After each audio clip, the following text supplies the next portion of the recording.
The narrative starts with the protagonist, Dokkaebi Kim, reading the final chapter of a web novel while on a train that he had been reading for years, surprised to find out it's just one page that says there are 3 ways to survive the apocalypse. While trying to refresh the page thinking this is a glitch in the reading app, a pretty lady comes and greets him. It's Sang-yu from HR, who happens to be the most popular girl in the office. She starts making small talk with Dokkaebi, saying her bike got stolen so she's taking the train today. Mid-conversation, Dokkaebi gets a message from an unknown source claiming to be the author of 3 Ways to Survive the Apocalypse, which we will now on refer to as TWSA, stating the series will now become a paid series and that they are grateful to Dokkaebi's support and want to give him a present through email. At the same time, Dokkaebi realizes that the web novels of TWSA have all been taken off the internet. Confused, TWSA is a bit upset, is snapped back out of his thoughts as the train starts halting for no reason and a robotic voice says free service of planet 8612 is over. Dokkaebi feels a mysterious air of familiarity with the situation.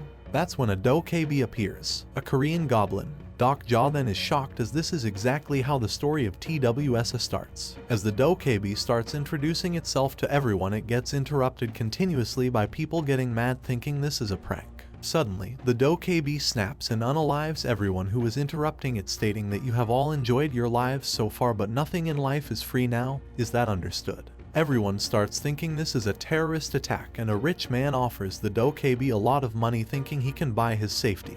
And the dokkaebi simply burns the money to ashes, saying that that paper no longer means anything in the new world. The dokkaebi then states now everyone has to earn coins by completing tasks, and that their current task is to eliminate 1 living organism. Sanga tries calling the police, but the call doesn't go through. Everyone in the train can be seen in hysteria as the severity of the situation starts to dawn upon them, while Dokkaebi stays calm and asks Sanga to also stay calm and collected. Amidst the panic, an army man says the situation is a national emergency, but asks that everyone calm down. People take out their frustration on the army man, ordering him to do something fast, but to their dismay he says he does not have that much authority. Dokkaebi instantly sees how this man parallels Mr. Lee from the web novels, but his introduction is way too early compared to the original story, indicating that this isn't a full recreation of the novel's choices have consequences here. In the heat of the moment, the Prime Minister does an emergency broadcast to address the situation, but just as he starts speaking he gets assassinated.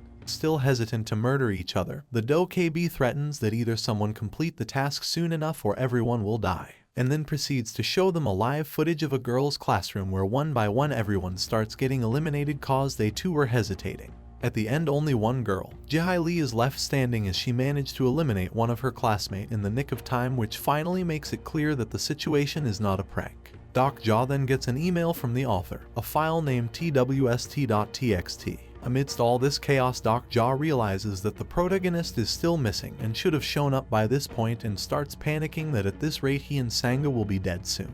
An ashen-haired teenager, Namwoon Kim, can be seen instigating violence, as this situation is clearly not a joke. People can either die or be chosen to die no other way. A few convinced by him group on firstly on an old helpless woman, as she is an easy target to begin with. Sanga says she will go and stop them, but Dokkaebi stops her cause she may end up being the second target, and that he will see to it. Just as Dokkaebi starts walking towards them, the door to the other cabin bursts open and smoke starts seeping into the cabin.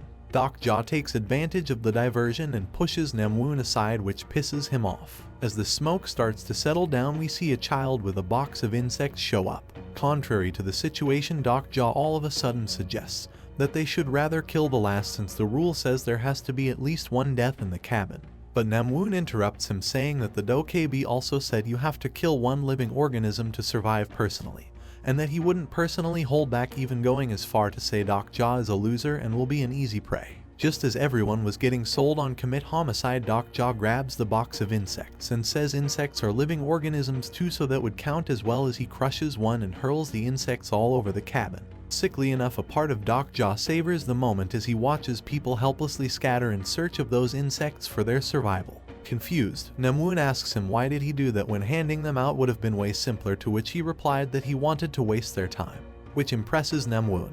Dokkaebi's user interface pops up and he sees a profile of information on Namwoon, implying that he can find out information about people as an ability. The profile states that Namwoon belongs to the edgelord category, who are known for their on-edge and sociopathic tendencies. Thinking Dokja is relatable, Namwoon suggests a partnership in the game between the two, but Dokja outright declines his offer and walks as he remembers what Namwoon's fate was in the web novels. Namwoon takes it personally but shrugs it off, saying that's a shame, and proceeds to approach the helpless old woman, but Dokja pulls him back. This enrages Namwoon and he tries to punch Dokja away, and all of a sudden through his punch a purple glow forms around his punch. Feeling this surge of power, Namwoon goes into a frenzy and starts throwing punches at him. But Dokja dodges all of them seamlessly, as we are introduced that Dokja also has an ability called Omniscient Reader's Viewpoint, which grants him foresight. Again, something that was not a thing in the web novels. Dokja keeps baiting punches to stall Namwoon until there are only 2 minutes left on the clock, and by this point Namwoon finally realizes what his plan is. Dokja says to himself that this is a new world, a world where it is about the survival of the fittest, and in that he sees his own past and how all his life he had been struggling, but at the end of the day he got through it all.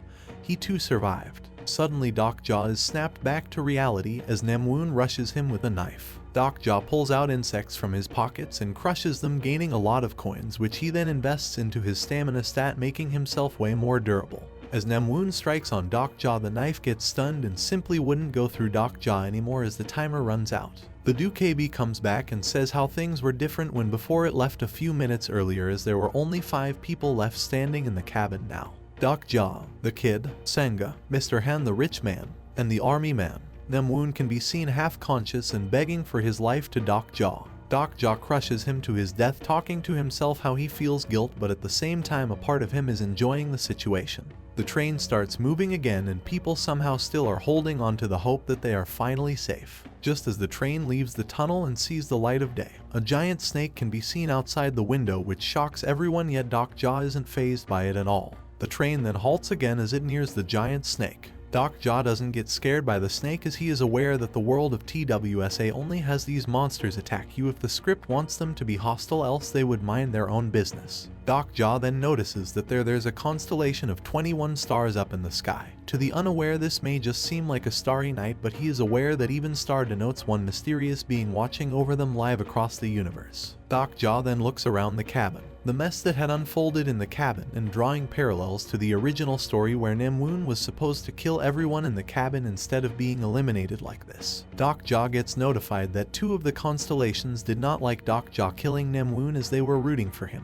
Due to this, Dokja gets another prompt which says his payment has been delayed for the time being. Dokja finally makes peace with the fact that what he thought was fiction has now become his reality, and starts to reminisce how just yesterday he was just like of the constellations, watching events unfold as he read through them on his phone's app for the web novel series, and now he is the one being watched by some higher beings. Some watchers found Dokja appealing and donated 500 coins to him.